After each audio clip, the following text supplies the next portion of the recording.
Tervitus, mina jälle siin metsas oma koertega. Teate, tegin ükspäev teile selle video nende koerte kohta ja nad jalutavad mul siin vabalt siin metsas ja igaüks neist on omaette iseloomuga, et selles suhtes, et näete, seal on nüüd see noorem koer, kutsikas, ja seal on see vanem koer, ehk siis see vanem koer on 19. päeval sündinud, ehk siis see on number 1 põhimõtteliselt.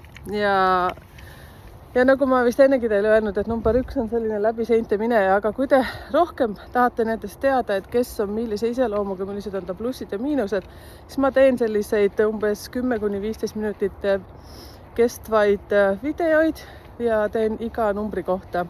Hoidke ennast siis kursis ja tulge sinna kanalile YouTube'i Numbrite Keel ja on meil ka Facebooki grupp Numbrite Keel. Need, mis ma räägin siis teile seal gruppides ja mis ma räägin YouTube'is, need on sellised üleüldised. Te leiate kindlasti ennast sealt ära, tunnete ennast ära ja kasutage seda võimalust uurida teie plusse ja miinuseid. Ja lähemalt te saate iseendaga tuttavaks siis, kui te saate selle sünnikaardi endale soetatud. Ma panen teile ka sinna informatsiooni, kuidas te saate seda endale soetada ja samuti kirjutage mulle lihtsalt sinna Numbrite Keel grupp, otsige üles Facebookis ja siis ka numbritekeel@gmail.com.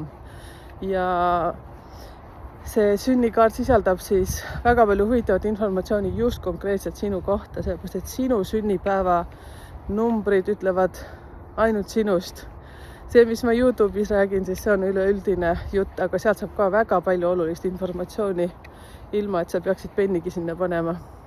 Aga ilusat päeva ja me jätkame siin jälle oma mõnusat elutuskäiku. Nii, seal ta tõstiski jalga ja tõmbab veel väiksed rallid ka peale.